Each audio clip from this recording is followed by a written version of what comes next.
Welcome to the class. If you're the one who has joined, kindly write the comment telling me your name, and I'll be able to see who is on here. Cheers. Let's give a minute or two for the other people to join in so that we can kickstart our class today. Good morning once again. It's a beautiful Saturday morning, and we're ready to start this class. Let's just give like a minute or two for the other guys to join in.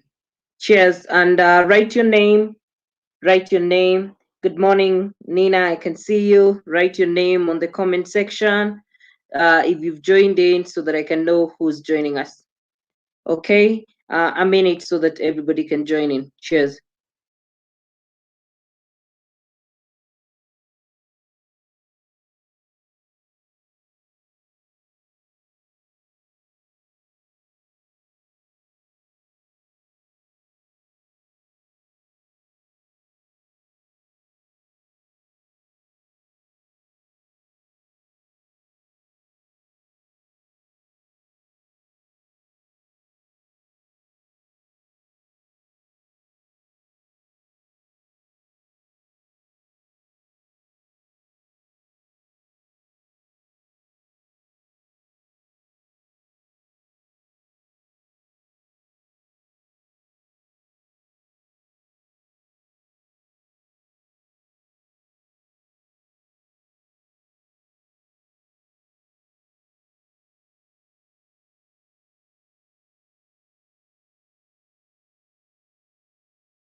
Thank you. I can see you all. Let me just remove this so I can say hello.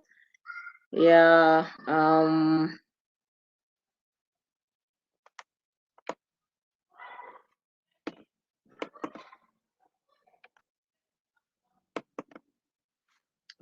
Good morning, everyone. I hope you had a good week. Thank you for joining in. This is also a free gift class, also for some people who are joining us through YouTube as well. It's been a great week, and I think this is an important thing, an important topic to also, give out there, just teach as many people as possible on how to integrate into the film industry, especially after graduating from film school. Even for those who've not joined film school, this is a good platform for you to learn how you can plug into the film industry. Congratulations, of course, to all our students. Thank you, Nina, for joining. I've seen you. I can see you, Chimunya. I don't know who's this other person. Let me just check so that I can know the names. I have to check on my mobile phone. Yeah, but thank you for joining in. I'm seeing all the comments. Thank you. And today, what we are going to be looking at is something that's very, very key. You can learn all the skills in the film industry that you want to learn, and you can be very good at what you do, but if you don't understand where you're going after this, you're going to have a rough life. Some of us, it took us like 10 years to figure out where we'll be going after film school, after learning everything that we know. Even after attending some sets, you still find yourself in a state of confusion. Are you wondering where you're going to be going after you finish film school, what you're going to be engaging in, and how that is going to contribute to the vision of your life, to where you want to go as a person? And this is something very, very key that we all need to ask ourselves today. Where do you want to go after film school, and how can you start plugging in? Now, I'm going to be giving some harsh realities today to everybody watching, because one of the things is, sometimes when you're in film school, there is something that comes into your mind that tells you that, it's easy, you can easily do it, you're creative, so you should make it just like that. And that's the biggest lie you can ever tell yourself. After film school, the real job begins. You need a job, and you need to make specific decisions of what kind of work are you going to be engaged in. So we're going to be looking at a couple of things. And the first thing that we're going to be looking at, and you can be looking at the captions on the screen, is you should be concerned about what your first job will be. And I'll explain this shortly, and then I'll get into some deeper presentations. And one of the things that you should be concerned about is, when I leave film school, or even when I'm in film school, even now, what's my first job going to be? Because your first job will open doors to many more jobs, and will give you a chance to showcase your creativity, and will give you a chance to actually have title credits. The most expensive thing that you can get yourself is title credits in the film industry, because once you have those title credits, you stop being a first timer, you become an experienced person in the film industry. And I want to start by giving an overview of just Africa as a continent. This morning I was having a discussion, and I was discussing about a couple of things. For instance, if you look at Africa, we produce milk. We have the most cows. We have the most, fertile lands for farming, and we produce the milk. Then we make this whole milk, and we export it to the other countries, to the Western countries. These Western countries are made of people who believe in research and development. So these guys, they take our milk, they make butter out of it, they make cheese and export it back to us.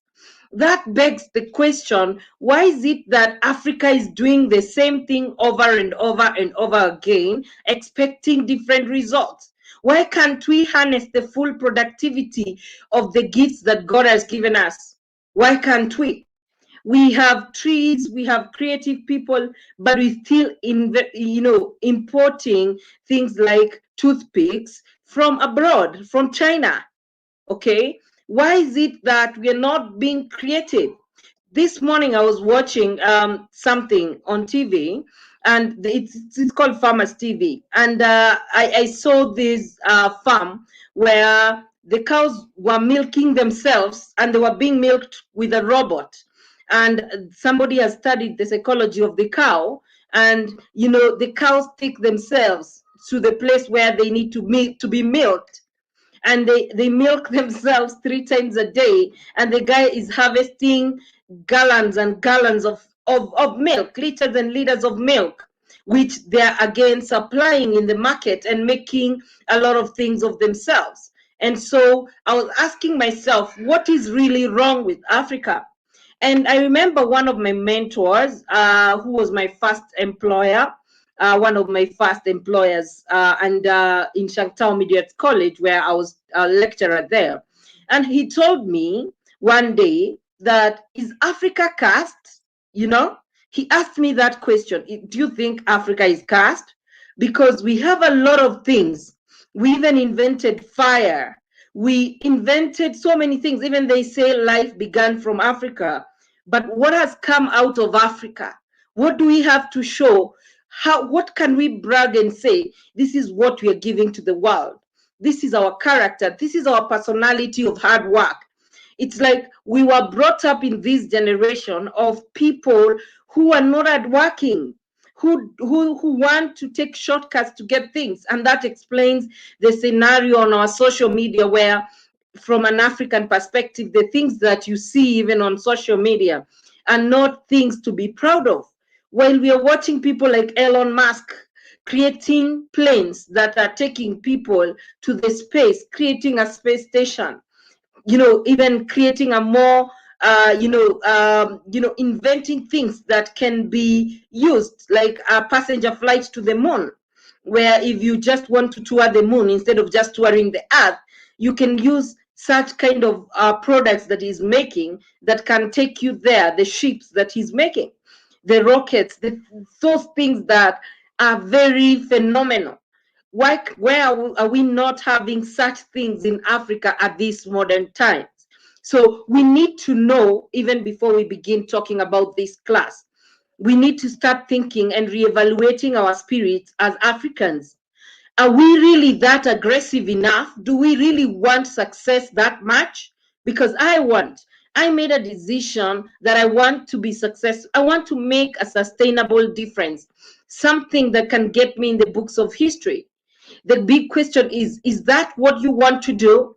Or do you just want to continue doing what we are doing? Shooting films that are just backward, that are not creative? Or do you want to take the film industry to the next level, which is your responsibility? Because you're the next person now who can take the African film industry to the next level. So it's your responsibility, to be honest. And so you need to do it. But are you ready to do it? That's one. Are you ready to invest your life in becoming successful in this film industry? And have you already made up your mind that I really want to work in film industry? And another fact that I'm going to tell you before even we begin our class again is that it's not easy to make a successful career in the film industry, even in Hollywood. It's not easy. It's difficult. Some people, like James Cameron, they make one movie in 10 years. You see, that's how difficult it is to make a good movie. You make one movie in 10 years, but that movie makes a lasting impact and makes a very great financial impact on your life. It changes your life. It puts your name in the books of history. So what do you want to be? And you should be very concerned about what your first step will be when you start, like, now acting towards being the person in the film industry. So what's your first job going to be? That's something that you should think about. And in this class, we're going to be looking at a couple of students who completed their film studies and how they kickstarted their career. We're also going to be looking at some tips of how to start off in the industry, because as we know, there are many gaps in our industry. First of all, we have a flooded technical market where everybody is calling themselves a director. We have a very big gap when it comes to regulations. Like, we don't have regulations that can really help our filmmakers thrive to the point where we want them to thrive. Then the third thing that we don't also have is we have a market, but we don't know how to reach to our market to maximize on it so that we can get value out of the market that we have. That's another thing in the African continent that we've not done. And again, we don't have examples of great African productions produced by Africans for Africans. So our audience don't respect us, and we need to start from that point where we are talking about our audience don't respect our content. Our audience in Africa, they're buying Netflix, and they're watching production. They're supporting Hollywood actors.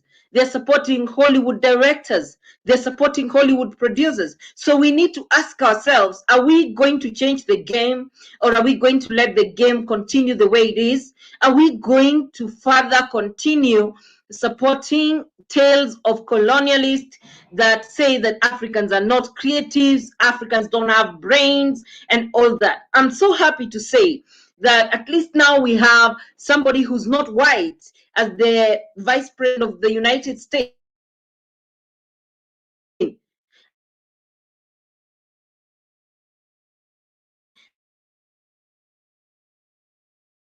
Resources. We have a population of above 1 billion. What are we doing to tap into that population? What are we doing differently? You can't do the same thing over and over and over again and expect different results. And that's one thing I want you to write today and remind yourself each and every day of your life. Do you want to continue doing things the same way they are being done, or do you want to be a game changer? Because to be a game changer, believe me, you've got to have a skin of steel.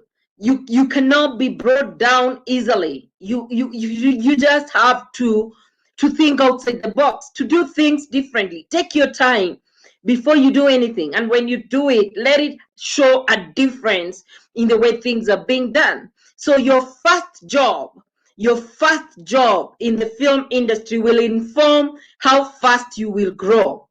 And I'm going to be talking to you about later how can you get your first job in the film industry, because that's gonna expose you to more opportunities. Again, that's something that you need to be asking yourself today. The next question you need to be asking yourself today is that you have to decide on a path right away. You have to decide on a path that you want to take right away. And you need to know there are two paths that await you, okay? So you need to know which path you're going to take. First, if you understand from what we've been learning for a long time, film has two segments. There's film techniques, where you just want to be a technician, you want to be a director, you want to be a producer, or you want to be a production manager, or you want to be an editor, or you want to be a director of photography, or you want to be a camera operator. What do you want to be? You have to decide to define your path right away. There's no options right now. You don't have time to start second guessing yourself. Decide this is the path I want to take. So the first path that you can take, of course, is going the way of getting a job, meaning that you want to start off as a freelancer, be employed by other people, and then later on you'll decide whether to graduate into film business. And there's another person who's in this class today who's also decided that I want to go on the path of film business. So you need to understand, what is film business? What are the options for you in film business? Now, this is about practicality of everything that you've been learning. So you need to decide, is it a job that I want first? Depending on how you feel, you've been in this class, you've experienced the technical process. Do you want to go that way, or do you want to go the way of starting your own business? Can I just make this a kind of very interactive class and ask you right now, do you know the path that you want to take? Do you want to start off as a technical freelancer or as a business? Which path do you want to take among the two? Do you know?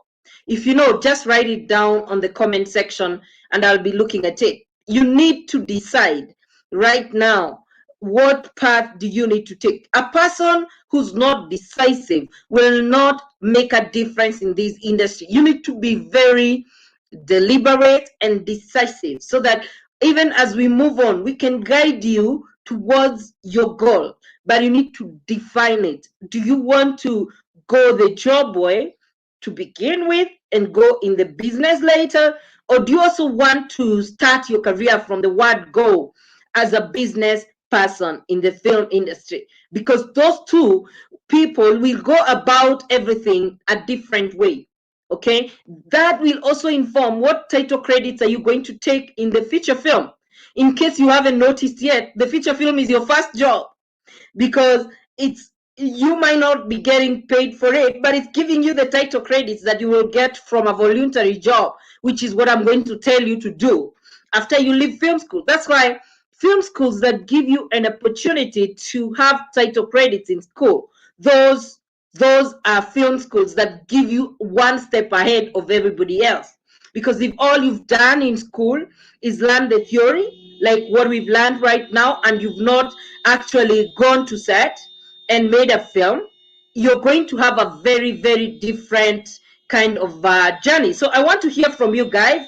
I'm seeing, Nina, you're saying, I would like the business part. The other people, guys, let's make it interactive. What do you really want to do after film school? What do you really want to do? And I'm sorry for that noise. I think there's an alarm which has gone off. So I'm so sorry about that.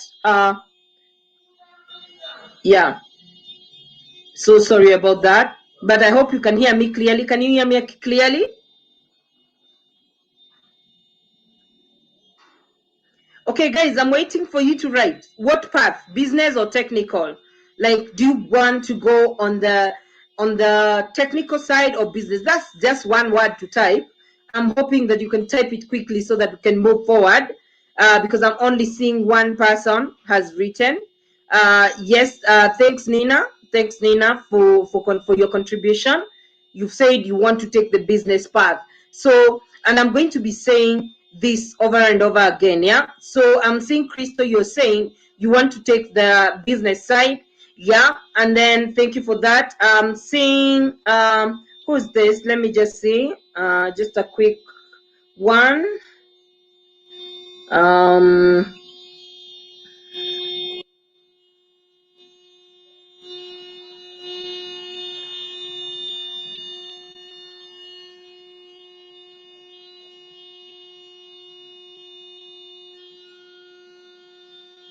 So Gabriel, you're saying technical side.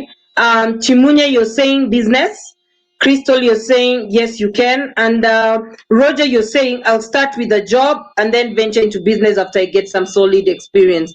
Thank you. Now, once you've done that, you're on the right path. You decide. Then look at the role that you're taking in the class film and everything else and check whether it's contributing to that kind of credit where you need the kind of credit that you need to go where you've decided you want to go, because where you want to go is where you should be putting all your energies at. So Roger, for instance, let me just go back up. So let me start with Nina. Nina, you've said you want a business path. I can see now in the class film you're doing production design, which is more of the technical part. That means if you want to go on the business path, again, that will be a credit that you'll use on the technical side, but on the business side, you don't have a credit for it. So you need to also align the role that you're taking in this with what you want to really do. And this is what you need to know. Crystal, I can see you're doing producing, directing, which is you're playing safe. You want to do producing and directing, and that's why I was insisting each and every person can do two roles, one in the short film and the other in the feature film, so that you can stay in your path. You need to know which path you're taking, because all your title credits should go towards that path. And you know all the careers in film business, and you know all the careers in like distribution, like producing and all that. You need to know all the careers in film business and all the careers in the technical side. The technical side basically is like writing, it's like production design, cinematography, acting, all those, editing, sound, directing, producing, all those are technical side. But when you go to the business side, there's something like film appreciation. There's more things to learn. Like, for instance, you can find yourself in film financing, fundraising, distribution, production, being the boss of your own production. And I'm going to be telling you the things that you need to put in place immediately so that you can start being ready, so that after film school, you don't find yourself depressed and wondering where are you going to go. So that's the second thing that you need to ask yourself. Michael, you're saying, I want to start my business. However, I've already started, but I also want to work to raise money, and to experience and work also will help me create a great network and team. Thank you, Michael. But I'm also going to give you like a path, a practical path which you can follow, so that you make sure that if it's a business you're starting, it's successful. You've defined your products and everything, and you've already put yourself out there and ready to start getting your first business. And if it's the technical guys, I also got you. I have some tips which I'll talk to you about of how to kickstart that in a short while. So that's the second thing. Remember, we've started here, and the topic which we are looking at, just look at the captions in the bottom. We're looking at how to integrate into the film industry post-graduation. So we're looking at that. And we've said you should be concerned about what your first job will be. But before that, You need to decide on the right path. You need to decide on the right path that you will be taking after this, after the experience you've had. You need to know which path you want to take going forward. So that's important. Then also, you need to know the two paths that await you, either the job way, where you will be mostly employed or working as a freelancer, working with other crew members and making your money that way. And then later on, you can decide whether to graduate into business or into other areas. Or if you want to get into business right away, again, that's an option and it has worked for people. And I'm going to show you some examples of what students say when they left film school and what happened. And then also, we've talked about you need to make that decision right away. Now, the other thing that we'll be talking about today is you need to start right and legal. You need to start your journey in a right way and in a legal way. Because once you spoil your journey with the KRA or the revenue authorities with the taxes and stuff, or with the credit reference bureaus and all that, it will be a hard journey for you, especially if you want to go the business way. And the business way includes the non-profit or for-profit, all those are types of business that you can engage in, the organizations, the blah, blah, blah, blah. So you need to start the right way and the legal way. So what does this take? What does it take to start right and legal? First, you need to identify the laws of your country and how they work for what kind of business you want to do.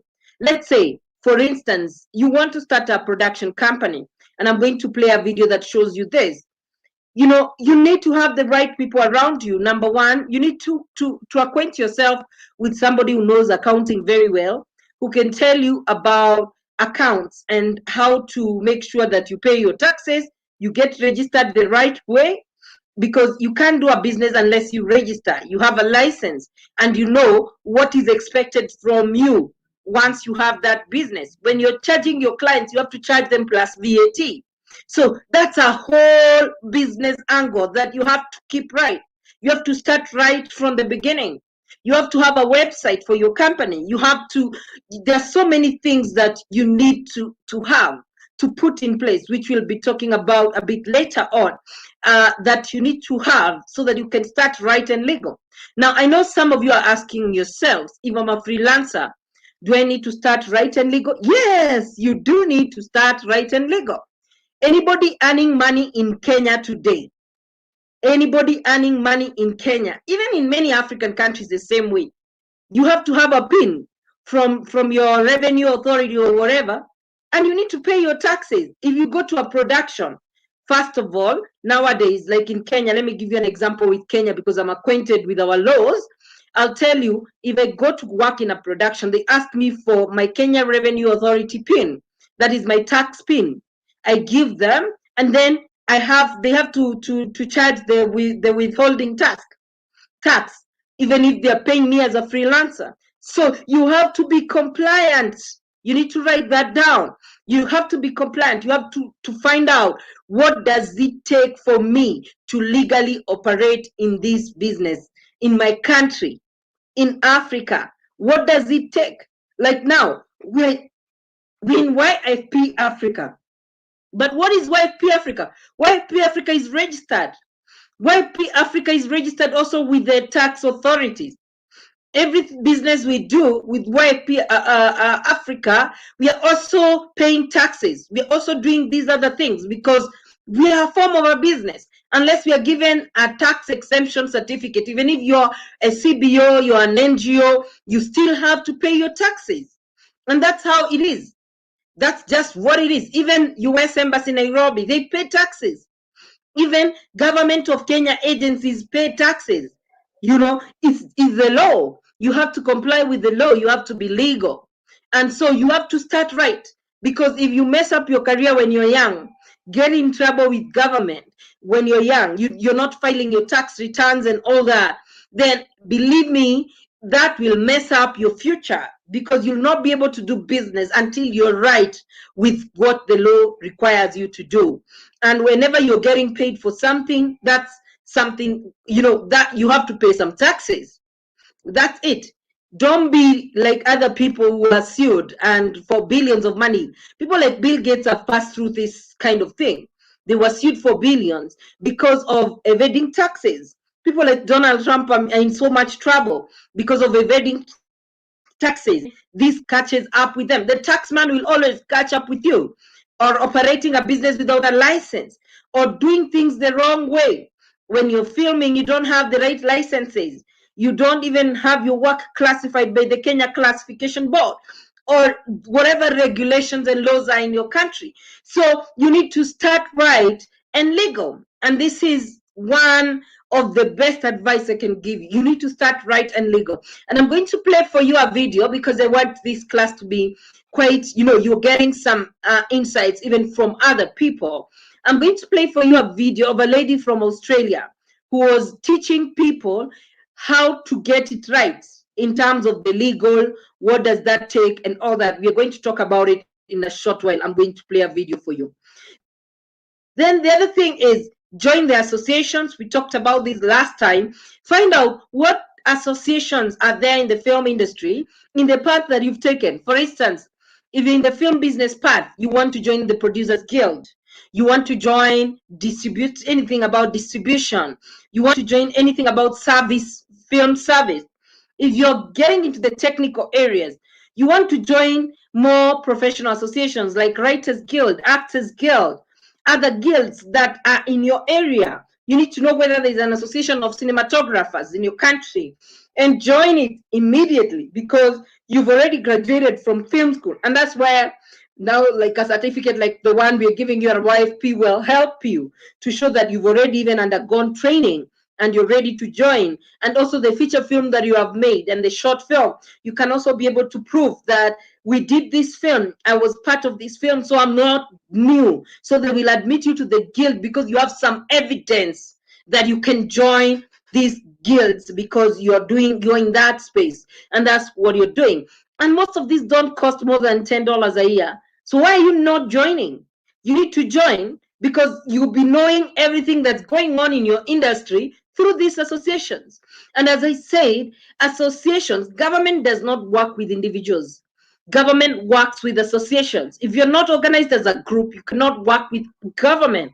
So if you don't want to join other people's association, create your own association. All right? Create your own association. Make sure it's recognized and registered and move on from there so that you can bargain from that perspective. Look at the way the opportunities that are available for you to have such an association in the African space or in the local country space. Look at all those things and decide. You need to decide. Business is about making quick decisions. You need to be very fast in making your decisions. And those decisions that you make must be accurate. That's why when you come to film school, now you learn a lot so that you can decide what am I going to do with my life? How am I going to benefit from all this knowledge that I've gotten? Join the association. The associations, like, let me give you facts. Kenya Actors Guild today, they have a membership of 3,500 actors, including some of the biggest actors. The first actor to register in the Kenyan Actors Guild was Lupita Nyong'o, who's now in Hollywood. She's registered in Kenya Actors Guild. Ask yourself why.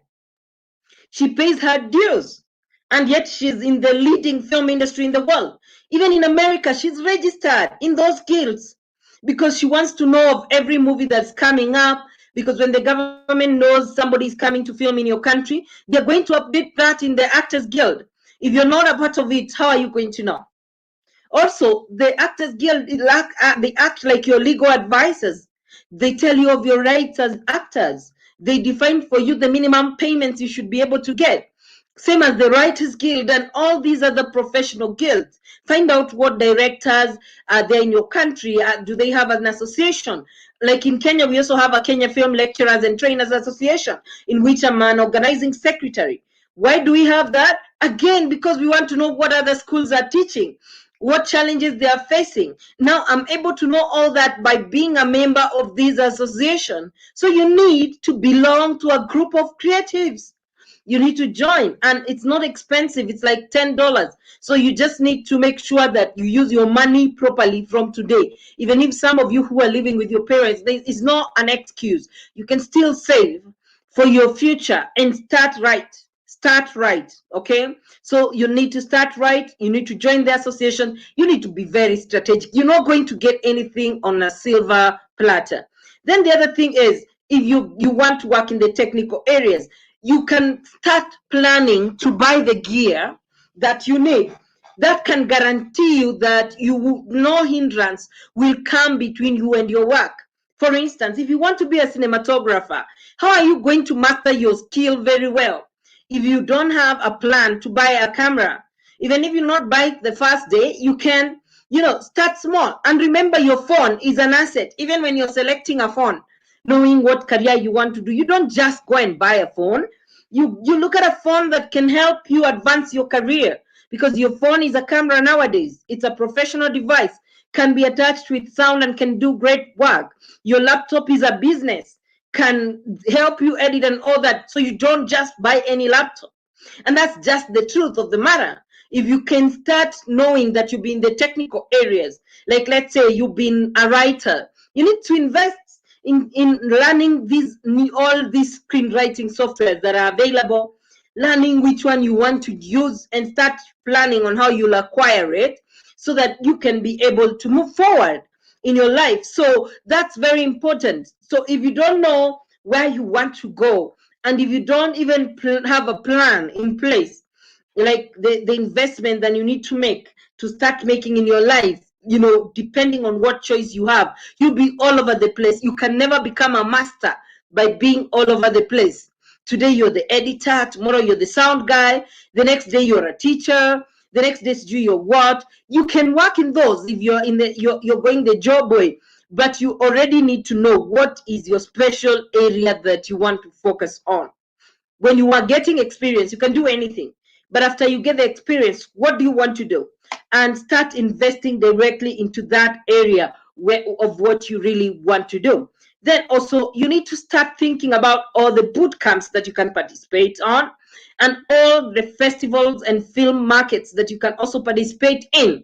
This will really take you to the next level. You need to meet, you need a platform to meet with creatives. And there's no way you'll meet with creatives if you're not in festivals, you're not attending a film market in your country, an online Zoom, whatever conference where you can exchange contacts with creatives. If you're not doing that, then you're not going to be able to move to that level where you need to be at. So that's a very important thing. And the last thing is also, you need to brand yourself professionally. Branding yourself professionally. This is very important. Do you have a business card? Like when you go to these networking forums, do you have a business card that you can give someone that shows who you are and what you do?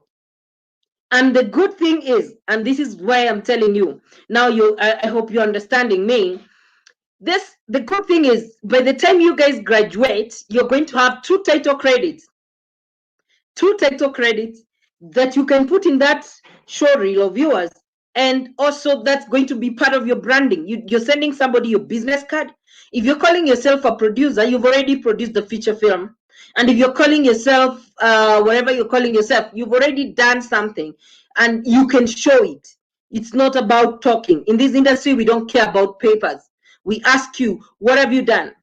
You send us a show reel, we like it, and we say we can give you a chance. That's how you land your first job after film school. That's how you land your first job. Believe me, you need to use the title credits of the work that you're doing in this class to get that job. And also have a business card, have a website, and I'm going to be talking to you about that shortly. So with that said, I want us to have a breather and watch the first video. I told you we have a couple of things to go through. After that, I'm going to also show you what other film students in different film schools said when they were asked about their work, how they got their first job and how easy or difficult it is. So once I am done with the video, we are going to come back and look at that. So enjoy the video. Hello. Here we go. Welcome back. This week I wanted to talk about 6 things you should probably do when you finish film school. These are in no particular order, and this is kind of based off things that I know of the Australian film industry. It may be slightly different where you live, as always, but just be aware of that. Number 1, get an ABN or register for a business. This is a really simple step to do, especially in Australia. It's called an ABN. It's pretty much just registering for a business number. You fill in your details in a very short form and then they give you a number, and that's about it. It's all for tax purposes, so it's really important, especially if you're planning on becoming a freelancer and wanting to do this full time. You include that on all your invoices, etc. from then onwards. On top of all that, it's actually a really good idea to get a really good accountant. I'm not going to be brushing over this lightly. It's very important to have an accountant who understands the film industry. So get a good accountant because it's less of a headache for you down the track, and they can also give you really handy tips about how to start your business off on the right foot. Number 2, specialize. Don't become a jack of all trades, because you really will become a master of none. I can't stress that enough. This is one of the main issues. I don't want to call it an issue, but it's one of the main things I see with a lot of students leaving film school, and they immediately think that they do every single role under the sun, and it's even printed on their business card where it says DP, director, editor, set designer, runner. It's like, well, I mean, some of those roles are related, but a lot of them are not at all. Like, the only thing that ties them together is they're all in the film industry. It doesn't look professional when you say that you do multiple roles that don't make any sense. Plus, you're spreading yourself really thin and you're not giving yourself the opportunity to enhance certain skills in certain areas. You're trying to do everything at once, which is not a good way to start. So specialize in one thing and then master that skill and move on if you want to. I do cinematography, and that's my primary source of income, but I also do photography. I've started doing more photography. Both of those jobs, cinematography and photography, they're both very similar in terms of skill sets, so I grouped them together. And because they're so similar, I can do that. But I didn't jump in and say I was both straight away. I tried out one, saw how far I got with it, and then tried out the other to see if it would work alongside, and it did, so I did it. So that's not to say that you can't do multiple roles in the future, but it is best to specialize in one, master it, or work out how much skill you can get in it, feasibly see if another one is another option, and then do that role as well if that works out. But at least choose things that are very similar to each other or have similar skill sets. Also, another thing that I want to touch on here is don't call yourself a head of department as soon as you leave film school. It's not a good idea. People are going to see you as highly unprofessional in doing that. It's all because you don't actually have the experience to back up what you're saying. So work on getting some experience first before you actually decide to call yourself a head of department. Heck, even I have trouble calling myself a DP sometimes because I don't think I have enough skill. That's just me though. I know that I can do the job. I know my limitations of what I do and don't understand about cinematography and my skill sets at the moment, and it's constantly evolving, but you know, I still do have that skill set to back up the fact that I can call myself a DP. Number 3, set up a professional presence online. You can do it via Instagram, which is a really good way. You can do it via Facebook. Both of those are very visual mediums. You can put posts up of your work, share your work with others, and encourage your friends and family to share your work out as well, because it's a good way to build some sort of network of subscribers, of viewers, of whatever you want to call them, followers. More importantly, doing that could expose your work to future clients. You could also get a domain, so you could build your own website and showcase your work there. Next minute she's going to say she's sponsored by Squarespace, but I'm not. I am not one of those YouTubers that is sponsored by Squarespace yet, but I have been using Squarespace for a really long time. I've pretty much had my website with them, oh God, it's got to have been like 3 or so years now, and it's been a joy being with them. Their customer service is really good, their templates are really, really easy to use, everything is so straightforward, and the prices are reasonable. I also get a professional email included in my package as well, just because it's nice to have a professional front on the email side of things too. So it has a very professional domain email address, as well as having a nice professional signature down the bottom with all of my information. Number 4, sign up for email job notifications as well as Facebook groups where jobs may be posted. It's pretty self-explanatory. There's a lot of pages out there. You just need to search for local ones in your area and sign up. But do be aware with the Facebook groups option, jobs do tend to disappear very quickly. As soon as somebody posts one, it's basically first in gets the job almost in most cases, because a lot of people just don't have time to siphon through all of their messages. They tend to go with the first one. That's just the way it is, because often the Facebook posts are done so last minute that the first person ends up getting the job anyway. Number 5, join local guilds. Local guilds in your area for your job type are a really important networking opportunity because they do offer Q&As, screenings, different networking events throughout the year that you might be able to go to and learn from people who have been in the industry a lot longer than you. And number 6, a really important one, is stay active. Regardless of how quiet it might get over the course of a few weeks, a month, whatever it might be, stay busy. Do something that helps you and progresses you forward in your career. Yes, it's important to take a break. It's very important to take a break, but also try and keep your foot in the door almost. Do things that might help you progress in your career. For instance, in my downtime, I like to do a lot of personal photography. I've been going out and I've been taking cinematic stills of things throughout my day that look really interesting or could be the still from a short film. I'm then editing those up and I'm putting them on Facebook. It makes it look like I'm still doing things and not just idling or not working on anything. I'm constantly thinking of new ideas, and it's not that I'm not doing anything and I'm trying too hard to do something. It's that I want to keep busy. So it's a nice experience for me. It also allows me to teach myself things. I'm learning new skills each time I do this and training my eye to pick up on certain details. So it's something that's valuable to my career. So keep creating and showcasing what you can do. And today's question of the day comes from Rishal Sis. And Rishal is asking, is it worth investing on devices like iPad or Surface Studio, or software tools like Cinema 4D or CineTracer for camera blocking and storyboarding? Which do you prefer? Now, I haven't actually had the opportunity to play with Cinema 4D or CineTracer, and both of them look incredible, and I think they would be absolutely amazing tools for your arsenal if you can afford them. And when I can afford it, I would very much like to play with those. Being able to pre-visualize so easily and seeing where your lighting is going to hit in a certain environment and stuff, like all of those tools are so valuable, like not only for camera blocking but for lighting setups. That's an incredibly powerful thing to have. And maybe it might actually teach you something about camera blocking too, because it's some sort of sandbox, if you will. Now, the question about the iPad, do I think an iPad is worth it? Personally, I love using my iPad, especially for my notes, for my YouTube videos. You'll see it sitting on the desk all the time.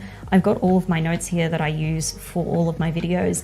I also use it to annotate scripts and other PDFs, like PDF treatments, with questions or ideas that I have when I'm first approached for a job. So it's really nice to have everything streamlined and on the iPad, because I end up just writing things down on random pieces of paper and losing them. And that's not a good system for filing. So having this iPad is really nice to keep everything together, keep it all neat. I'm not wasting any paper. It's light, it fits in my backpack nice and easily. It fits in pretty much any bag I've got.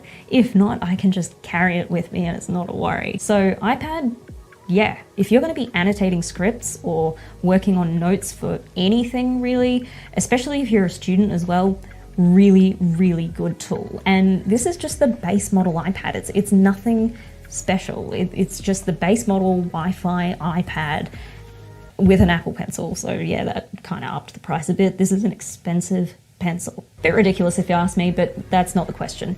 Do I think this is worth it? Yes. Do I think Cinema 4D or CineTracer are worth it? If you can afford it and if you think that your projects will benefit from it, sure, go ahead. I think I rambled too long in that one.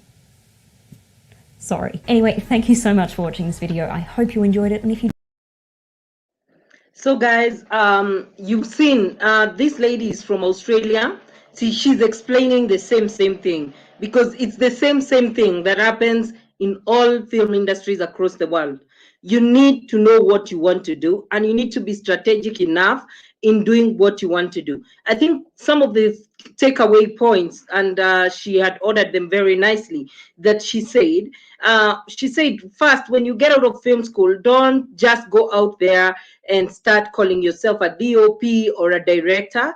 Try to get a bit more experience before you can write that on your branding. And she also talked about something very important about branding yourself, getting a website, getting a professional email, and all that, and also plugging into the associations, just like I said earlier. Those are very important things that you need to do. And I want to show you something. Yeah, when I started off in 2013, when I went to Cannes Film Festival for the first time, I had to come and buy this thing. I'm sure you're wondering what it is. It's an album, but this album is full of cards. And if you look if you look there, you're seeing I met somebody like Chris Rowland. They gave me their card. That's somebody I wouldn't like to lose their card. I also got to meet people like from Brand Kenya. You can see that, and you can see there are pages and pages of business cards. These are contacts that I've made with journalists, with publicists, with different people, with different studios across the world that I can use in my work. So you're always investing in yourself so that you can be able to actually have people to contact when you have an idea. So you're able to be able to talk to people and all that. I have different kinds of contacts in these cards. For instance, let me just show you at the back of my album. I have connections. The reason why most of you see me working so well with the US Embassy is because I have a lot of connections. Whenever I go for a function at the US Embassy, the first thing I do is I pick a lot of cards. And when I pick those cards, you can see like this whole page is just US Embassy, Nairobi, all of it. So when you go to an event, you come back and put your cards in the right places. You need to have cards of different people. And the same way I have all these cards is because these guys branded themselves. They branded themselves. They had their business cards. They were clear about what they do. Their business card also has their website address and everything. So whenever I'm looking for something, I can be able to go to these websites and actually get the facts about what do I need to do. Who do I need to contact for whatever project I'm doing, and blah blah blah. So that's why you need to join these associations, join all the clubs that you can. I'll tell you a personal story. When I wanted to get acquainted with CEOs, I was thinking, where can I find CEOs in Kenya? Of course, it's in a golf club, and I didn't have the money to go to a golf club. So I started researching, where else do CEOs go? And I realized CEOs also go to Rotary. And I went to Rotary. I joined in as a member. I think we're paying 15,000 per month in my club.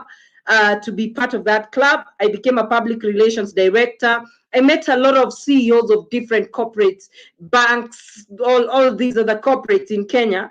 And those are the guys I turn to date whenever I have a project, I need investment, or I need any kind of help. I met lawyers, I met different kinds of people. And that's where you go and meet them. Again, you need to understand it's a strategic move for you to be able to fit into the industry. Remember, the industry is already competitive as it is. So they don't really like newcomers. So they're always going to put blocks on you so that you don't join and give them competition and take the money away from them or take the business away from them. But how aggressive are you? What do you want to do with your life? Are you serious with what you want to do? If you're so serious about what you want to do, then bring your work out there. If it's photos, it to be. And so that's how you're going to end up getting, your job, you're going to end up getting your job happening very well because of that. And that's going to really help you move forward in your career. Then also, let me just show you a couple of more things. Let me just switch off the camera so that you can see it clearly.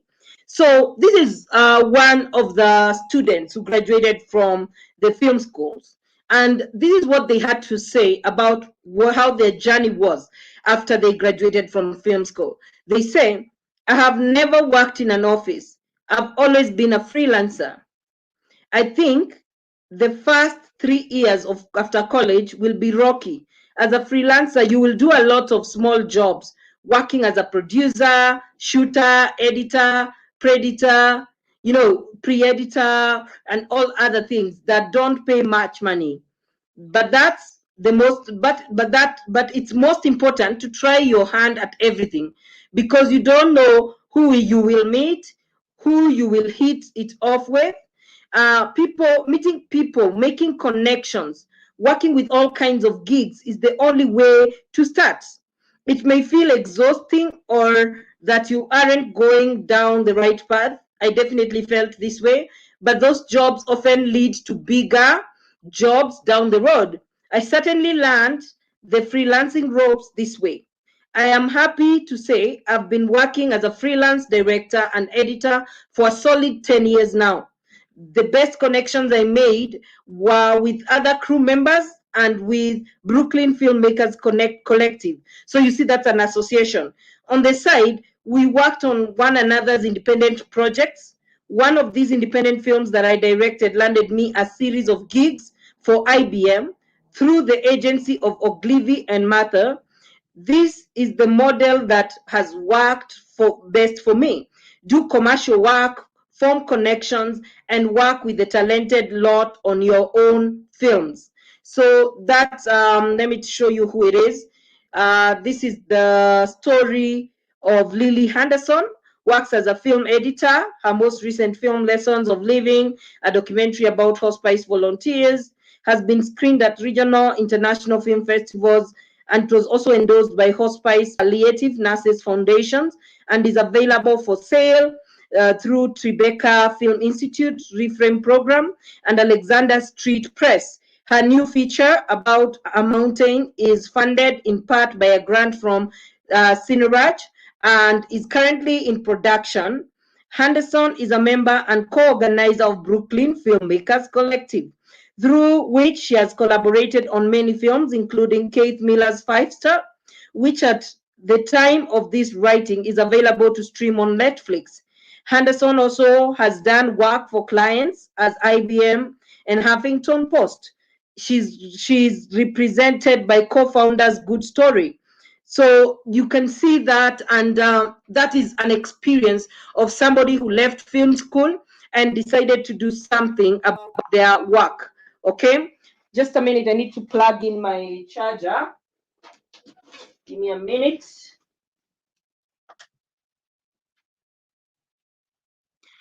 Okay, sometimes I forget to plug in my charger on the laptop.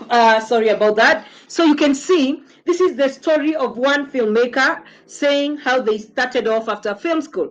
Now, let me show you another story. This is another story of another filmmaker, Alexander Kaluze. And this is what he says. There is no prescribed path. And I think that's a good thing. As for practicality, for a group of filmmakers to connect and be involved with things, they always come off that. I was lucky enough to find the Brooklyn Filmmakers Collective.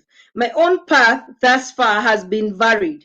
I started and continue to work as an actor with some degree of success. I shoot, edit, and produce. I've done work across the spectrum of art and commerce, including video pieces for Barney's New York, and editing as a commissioned piece for Walker Art Center to commemorate Derek Jarman. I started an artist-run gallery in Bushwick, Brooklyn, called Honey Ramka.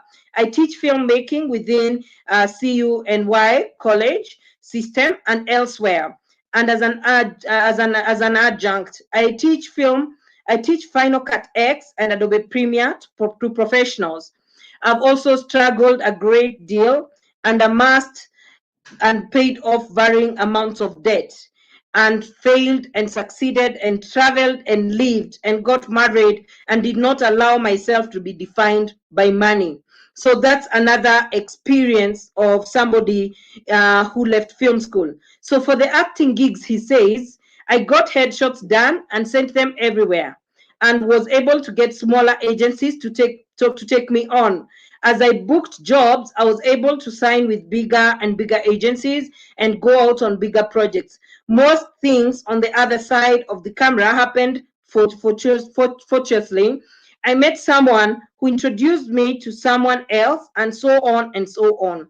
The Brooklyn Filmmakers Collective has been a great resource for me. Collectives and similar groups would be a good resource for people coming up. So if none of the normal paths are open to you at the moment, then, as Wena Hudson wrote somewhere, work as a bouncer or butcher or mortician or whatever other odd job you can find. Don't be afraid of leaving. The more you see, the more you experience, the more perspective you have on life, the better filmmaker you will be. My one cautionary piece of advice would be to avoid at all cost doing any job in film world that makes you despise being a filmmaker. The sort of soul-crushing, low-paid hack work that abounds in a place like New York City.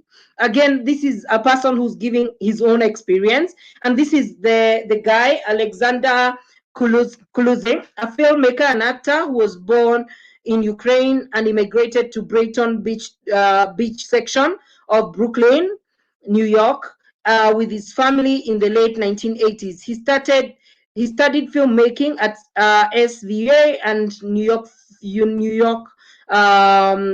NYU, and theater at Actors Center under guidance of teachers from Juilliard, Yale, Harvard, and Tisch. As an actor, he has been in films such as The Taking of Pelham, 1, 2, 3, directed by Tony Scott, Solitary Man, co-directed by Brian Koppelman and David Levian, under his production company, Apropos Films. He has produced features such as The Missing Person, directed by Noah Boschel, and starring Academy Award nominees Michael Shannon and Amy Ryan. He is currently in development of 2 feature films centering on his family, as well as a series of shorts, and was invited to participate in the 51st New York Film Festival's Artist Academy. He's also the co-founder of Honey Ramka, an artist-run gallery space in Bushwick, Brooklyn. So again, you see, people who started small and had a goal and looked to plug in somewhere, they were able to take off in a career in the film industry, and they were able to be successful. And again, I have to keep on reminding you guys that film industry is not an easy industry to work in, and this is across the world, not just in Africa. So let me just read for you one more story from a filmmaker. Again, this is another story. So after attending film school in Edinburgh, Scotland, I returned home to my native New York City to work in the film industry. I was determined to get paid while working in film. And so most of my work was as a personal assistant or as a production assistant, producer, or assistant. I worked on indie projects, high budget commercials, Hollywood films, music videos, feature documentaries, you name it. I pretty much got jobs exclusively through the word of mouth, except from my first job in film school, which I got through responding to an ad on Craigslist. I think there's something he said that is very, very important there, that most of the jobs he got is by word of mouth. Somebody spoke for him and said, this guy is so talented. This guy is so passionate. This guy is like this, like this. That's how he got all these jobs that he got. After 6 years of hustling, I finally admitted to myself that while I once had a dream to become a filmmaker, the reality of the industry was a completely different landscape than I had imagined.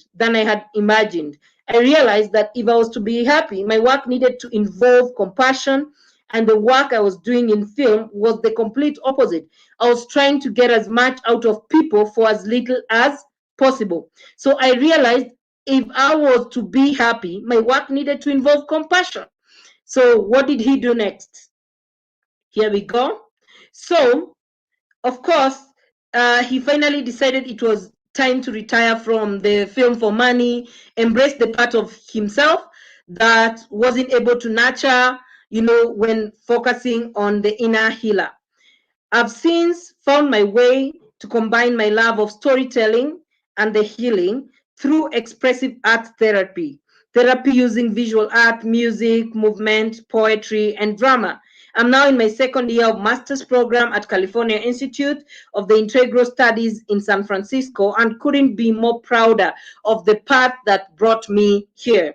Ellie Latton is a graduate of Edinburgh College of Art with a first class honors in Bachelor's in Film and Television. Over several years, Latton has worked in many aspects of film production, including as an assistant to Wes Anderson.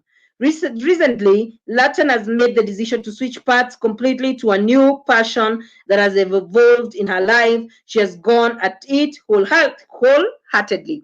So again, you're able to see the different experiences. If I were you, the first thing I would do is also try to read as much experience of other, young African, young, global filmmakers, and how they managed to get in there. I would really advise anyone who's very serious about kickstarting their career in film to go that way, so that you're able to actually get something out of other people's experiences instead of repeating the kind of mistakes they made. Then now we get to the other part of my presentation, which is how can you then kickstart your career in the film industry after you've graduated from film school. First advice is volunteer. Doing any kind of labor for free sucks. Yes, it does suck. But there's another way to look at it. You're investing time in learning, and right now, this is less a job than passionate investigation, internship, and getting mentorship. All right? Should people be paid for all work? Yes. But a good way to get to know some people, this is to find ways to get close to them. And helping out free of charge in your spare time is one way to do it. So volunteership is one of the ways that you get yourself to network with the right people, the people that you want to work with, and get the results that you need to get. For some of you who are telling me, I need a mentor, blah, blah, blah, blah. For those of you who are telling me that, this is one of the ways you can do it. Identify a mentor, look out at the opportunities they post on their Facebook pages and all that, on IMDb and everywhere else. Look at the opportunities of the projects they are doing. Apply for volunteering job and learn from them, meet them, let them see your work. That's the best way, because most of the jobs you'll get in this industry come from, referral, word of mouth from one person to another. Then this other advice that I'm going to give you today, also when you want to kickstart your career, is always be doing something, be making stuff. And this has been said by the other lady. You can see it also here. It's the most important thing. Keep doing stuff. You need to have no doubt about whatever you're supposed to do. So you need to keep doing stuff. Keep getting stuff done. Get a camera and start shooting. Take photos. Try to do something. Make a business card. Attend festival. Just do stuff. And when you do this stuff, post it. Brand yourself with whatever you're doing. Your phone might have a decent camera on it. You can download DaVinci Resolve for free. You can start shooting and cutting things immediately. Don't worry about the quality or showing it anywhere at first. Just worry about getting your repetitions in. Just worry about doing things over and over and over again and becoming better at what you're doing, so that when an opportunity comes up your way, you're able to take it and deliver and do a good job on it. So that's the other advice. The last advice that I'll give you on this is study. Quentin Tarantino has said before, I didn't go to film school. I went to films. So you need to watch films. You need to watch a lot of films, learn. You need to study the way people do this business. You need to look at the behind the scenes. And I like the question at the bottom of the slide, which says, have you watched a film, read all the interviews within the team that worked on it, gotten your hands on some old DVD commentary tracks and special features? Okay, have you done that? Are you intentionally working at bettering yourself. So that's something else that's very important that you can do for yourself to get yourself to the next level. And before I come back now to ask you to write your questions, as I can see our time is out, but I'm almost finishing. I'm going to play a video, and this video is also talking about, how to kickstart your journey in the filmmaking industry. I like this lecturer. I like the way he explains his things. And the question that this lecturer had been asked, what's the best first job to do when you're out of film school and you just want to start by doing one first job? What should it be? And this is what he had to say. Enjoy the Should it be video. a film school graduate's priority to get into feature filmmaking, or would they be better off pursuing, shorter content on the web? I get asked this question all the time. What's the best first job for me when I get out of film school? And I think the answer is whatever job you end up getting, because your second job will be 100 times easier to get than your first job. When you're getting your first job, you don't have credits. And the students put together these resumes that have all the student films they worked on listed on it, and nobody in the professional world cares about that, and they don't care what your GPA was or whether you received the Chancellor's Award for X or anything. They want to know what you can do, and they can only find that out when you start working and start showing what you can do. Look, if you're determined to work in feature films, you'll get there eventually.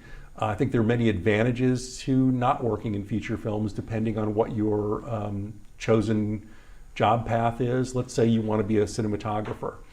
Well, the traditional way to do this in the old days was you'd get a job at an equipment rental company, and you'd be the person who would check out the gear to the companies who were renting it, and then maybe you'd get a job as a second camera assistant and then a first camera assistant and so on.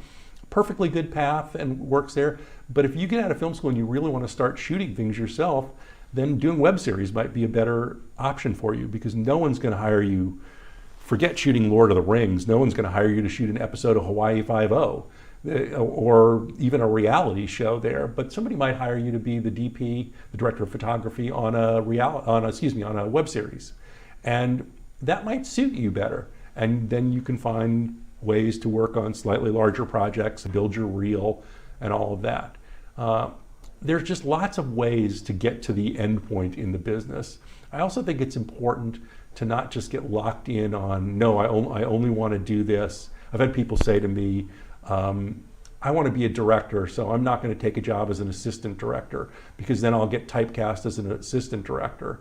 And my response is, as opposed to being typecast as a barista, I mean, you've got to pay the bills somehow. Wouldn't it be better to have a job in the industry, learning about the industry, watching the director, seeing how different directors work, how sets operate, than just saying, no, I will only step in when I am the visionary? I don't understand that attitude. Right. Well, how much of an eye-opener is that when you have actually talked to a student about that? I mean, are you able to change their minds?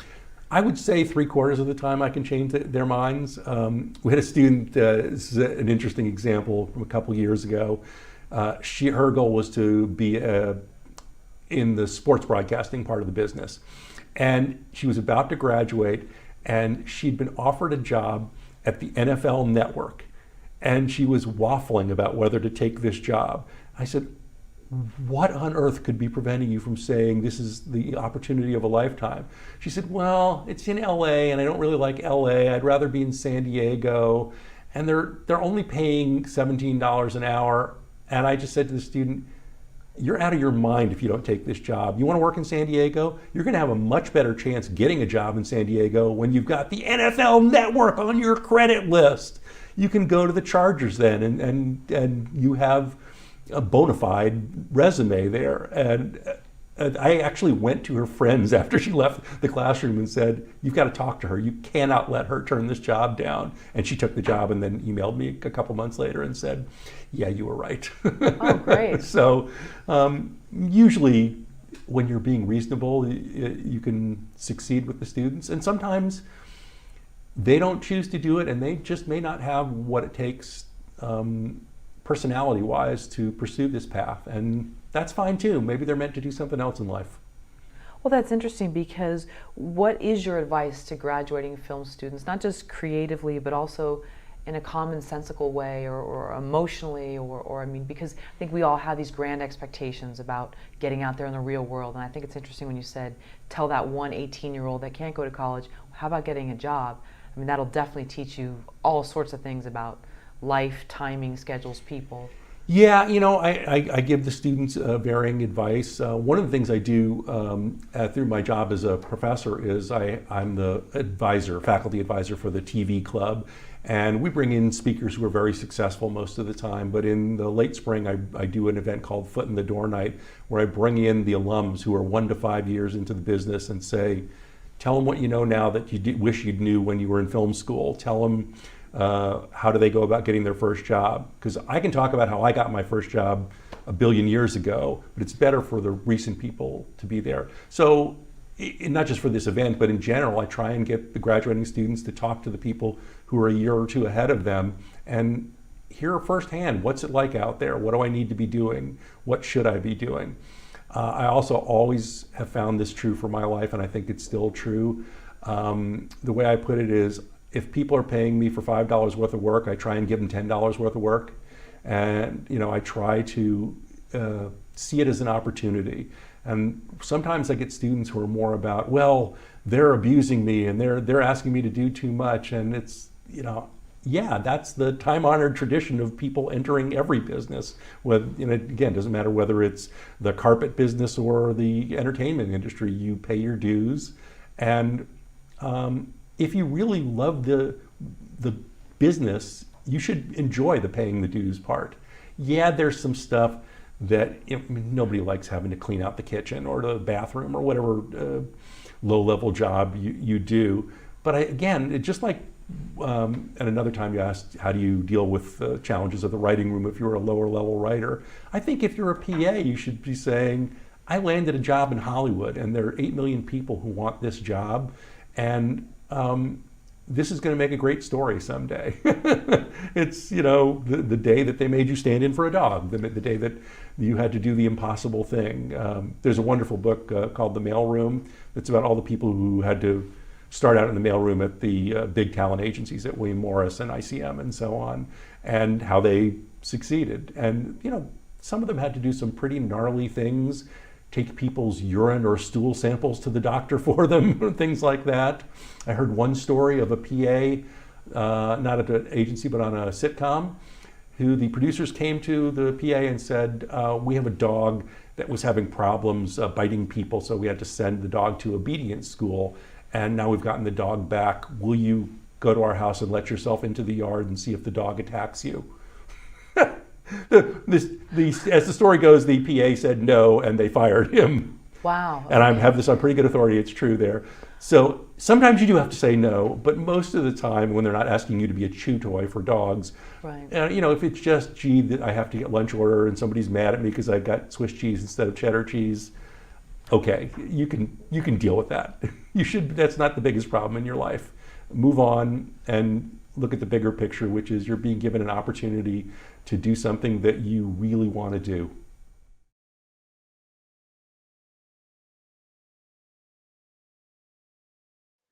So yeah, I hope you've understood that and you've learned something from different perspectives. That's also an American perspective. I'm using samples from America, Australia, because they have developed film industry. We've also used an example here from Scotland, that is, of course, like the near UK.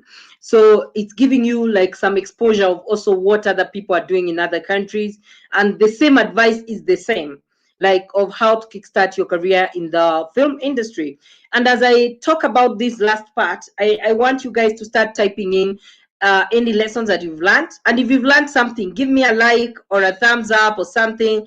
Let me see if you've learned something and if your eyes have been opened. And also, I just want to quickly, in this last segment, share with you how I got my first job, first in journalism and then in film, so that you also understand that you don't just get a job, you have to work hard for it. And so you've heard other people talking. For me, as you all know my story, as I said earlier, I was selling things in the streets to save money to go to college. When I went to college, I learned for a whole diploma for 1 year in East African School of Journalism. And after having saved money and through painful ways, because you had that lady that spoke before, that she was saying, you know, when sometimes you don't get the money to do the job that you need to do, you do anything else so that you can get yourself on the right path, to make money, to get yourself on the right path. And so for me, I started off, you know, selling things in the street, and I was able to save some money. I enrolled myself in school, in a college, to learn about journalism. I learned, but I never touched cameras. I didn't get that technical. I got a lot of information, the theoretical information and all that, but I didn't get so much practical. So when I left, I was a bit stranded. But there was this opportunity in the school. They used to write you a letter to get internship. So I went to all the media houses in Nairobi, Kenya, just knocking every door, trying to look for internship. They refused me internship. Then I sat and said, am I going to sit here and pity myself and say that I didn't get an internship? And if you don't get an internship, you don't graduate. So what I did is I went to the oldest broadcasting corporation in Kenya, a government agency, and I told them, I understand that you don't have internships in the head office in Nairobi. Can you give me an internship in a town outside Nairobi? So I looked at a town from where my mom came from, that is Narok, which is about 2.5 hours away from Nairobi. And I asked them, could you give me an internship, please, to work with the information officer in Narok? And they were glad to give me, because they saw that I really needed this internship. They gave me a letter, and I went to Narok. I stayed with my uncle. And because, you know, when you go where your relatives are, you stay there. I stayed with my uncle, and I used to go to work. In that office, there was not even a computer. It was a typewriter. But in that office, there was a lot of opportunities. First, my boss was a drunkard. He never did any work. And secondly, any news that he filed was not even being taken on, because this Kenya News Agency, they're supposed, when they get the news, they give it to Kenya Broadcasting Corporation. And so what they used to do is, because first he's a drunkard, he doesn't even show up in the office. So he was not even going to look for news. But because that was a government office, I got opportunities. I had access to the court records to see which interesting stories I can tell. I had access to the city council at that time. They were called city councils. It's like county government today. So I had access to that and to the leaders. And so every time they had an event, they would send a letter to us to ask us to go and cover the news. When I went and covered the news, I realized a couple of times that my news did not go on air because it was more radio, and you had to type with a typewriter, and it was so boring. So I called the Kenya Broadcasting Corporations and told them, since I've realized that you don't have a correspondent in Narok, can I be sending you the news on text message on my phone so that you can announce them on your radio?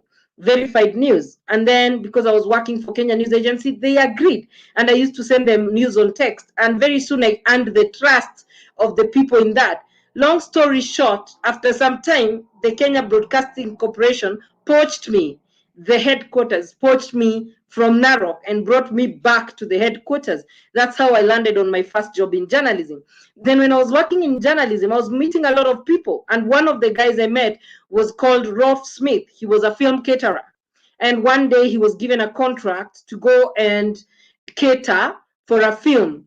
The film was called Equator. It was a Russian movie.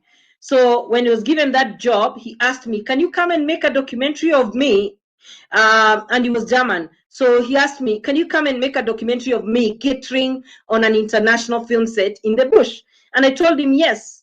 And in that film set, I earned a lot of money. And I learned a lot. I watched how the director was doing things. When I was not filming in catering, because I was filming in the morning, at lunchtime, and mostly in the dinner time. The other time I was free. I was serving the director's water on set. I was helping to wash towels and stuff like that. And I was paid 5,000 shillings per day. That's $50 per day. But I stayed in that place for 3 months. Also, now that exposed me to some people that I've known up to today who have given me jobs. So from that day, I decided to go and resign as a journalist and start a career in filmmaking, because I had a network. From there, I came back. I did the White Maasai. I did the Africa Monamoa movie. All those were international films. I got the network from that place. I came back now working as a film crew in those sets, in those other sets. And that's how I kickstarted my career in the industry. And before long, because of that experience that I had, I was employed as a lecturer in Shantao Media College. And one thing led to another until today, where 2 times I've been listed as one of top 40 women in film in Africa and also in Kenya. And this is amazing because it just shows that if you have the passion and the drive and you go for what you need, you can actually get it. You just need to plan and know what is it that you want to do. Again, when I started my career, I started more on a technical level. I grew, I started hating directing because I noticed there were more challenges I needed to solve. I started getting more into teaching. That's how I started YFP in 2010. Remember, this is in a span of 5 years. Five years ago, I was working on that first film set. And 5 years later, I started YFP. So you can see I started establishing myself more in teaching and more in producing. And now I've gotten to a place where I even want to go bigger in film business. I'm thinking about distribution. I'm also thinking about building infrastructure in the film industry. You have to keep growing.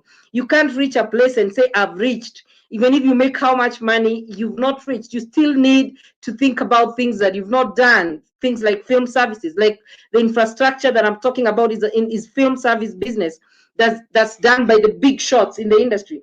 And even those big shots, wherever they are, they're not comfortable and sitting and saying, okay, now we've reached, we cannot work any harder. They're thinking about more things to do. They're thinking about expanding to the African space, even to the global market. They're thinking about many things. And that's how you need to think about your filmmaking journey. And lastly, I wanted to speak to the guys who are thinking about investing in film business. You need to register your business as soon as you can. You need to register your business.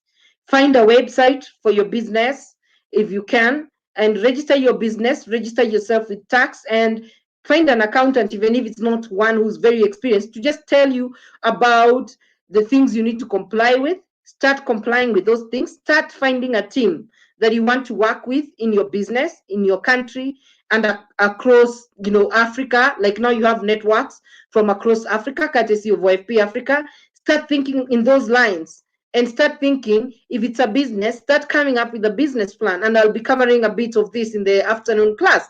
Start coming up with a business plan. What business am I going to do? What products am I going to be selling in my business?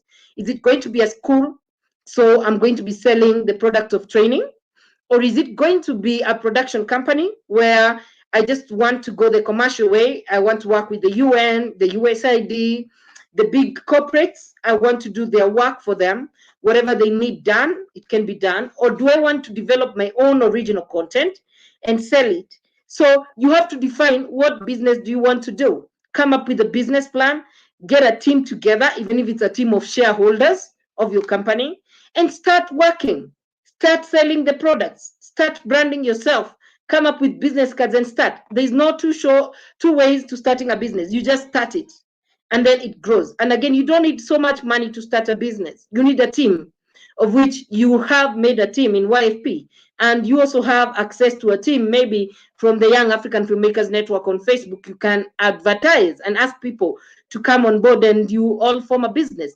The most important thing is if you're able to register that business professionally and legally, and also be able to identify what products or what services do you want to offer.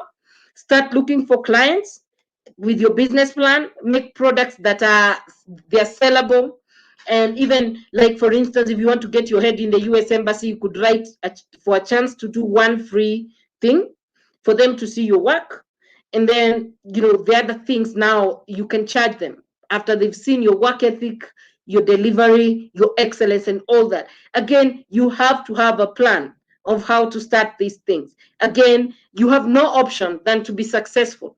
Again, it doesn't matter whatever industry you go into. Every industry has problems. So don't sacrifice your passion, which is filmmaking, which has a lot of potential. The reason why I stay in the film industry, I imagine how much power it gives me. They say the media is the fourth estate. Film is a mode of media.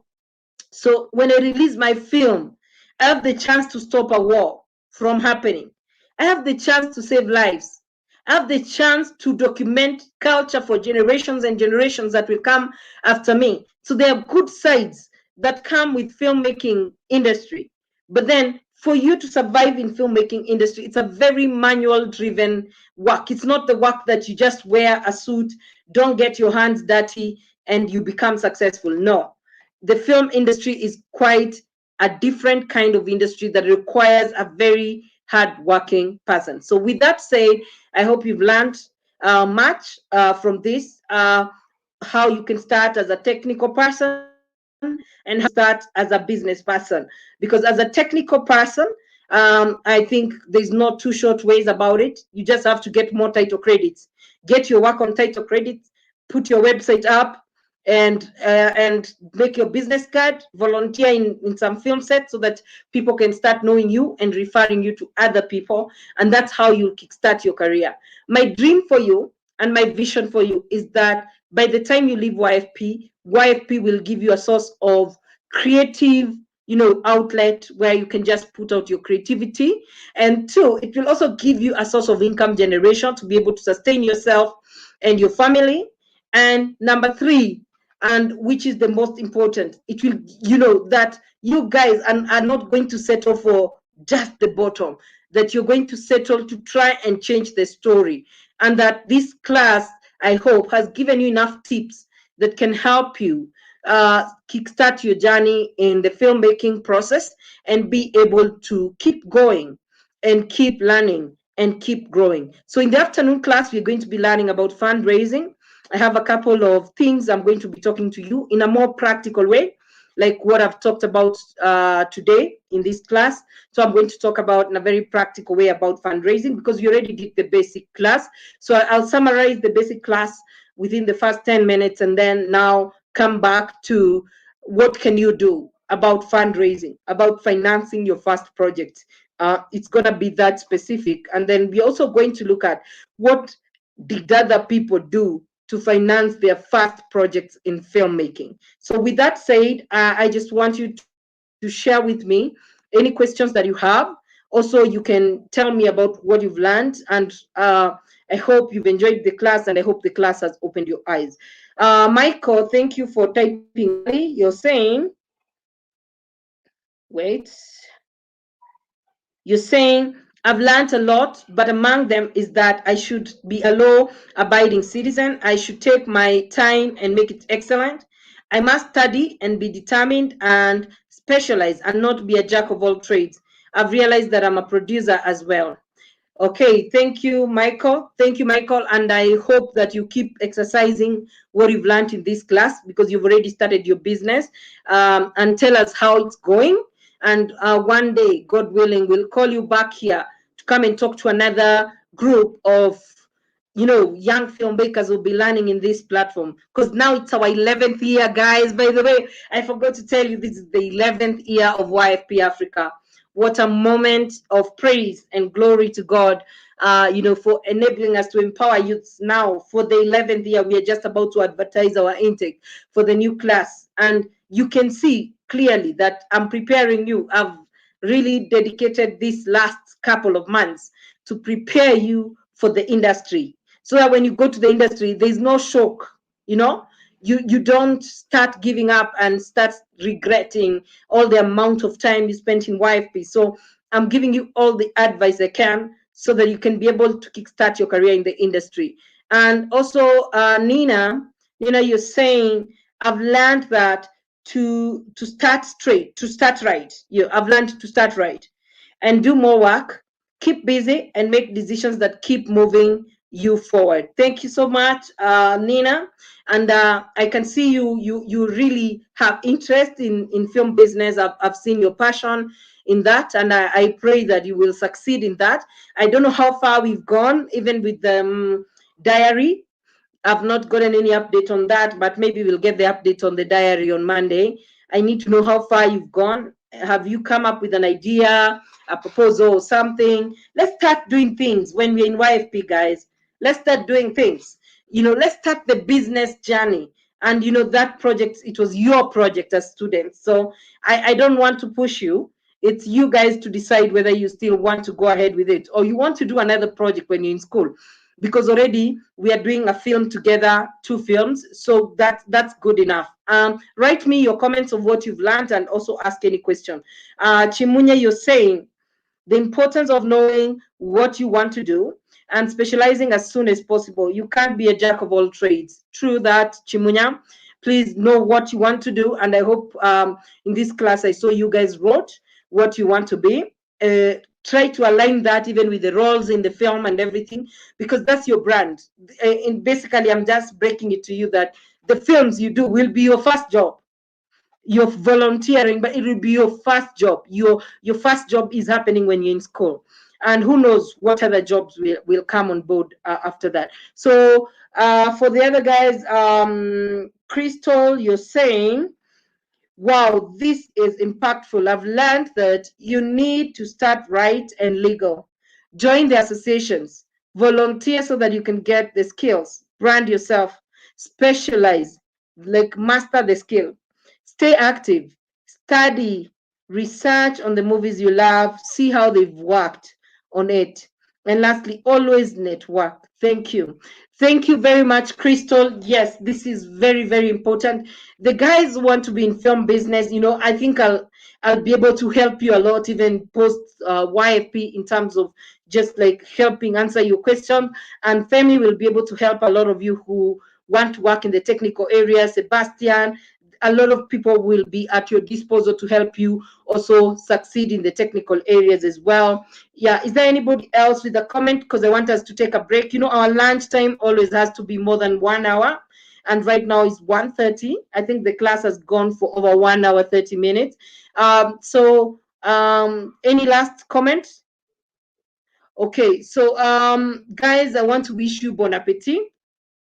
I want to wish you a bon appetit and welcome you to the afternoon class on fundraising, because now we've just laid the foundation of what you need to do.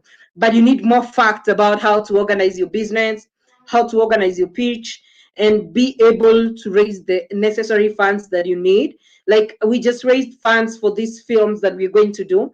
You are not involved in the process, so you need to also learn how to do it yourself, because once you graduate, it will be you and you alone, or you and your team raising these funds for yourself. So how can you raise these funds? How can you package your pitching and all these things? What are the opportunities for funding, real opportunities in Africa? So I'm going to be focusing on really practical things, like telling you the names of places where you can get funding, you know, telling you the names of, you know, places where you can start off in terms of pitching competition, sharing with you about the best film festivals in Africa where you can get cash grants, talking about online opportunities to get funding for your film, talking about grants and how you can end up getting a quick grant for a film project that you're doing and such things. So basically that's going to be the way we are going to go about this. So basically, thank you very much. I'm trying to read this. Let me just try and see who this is.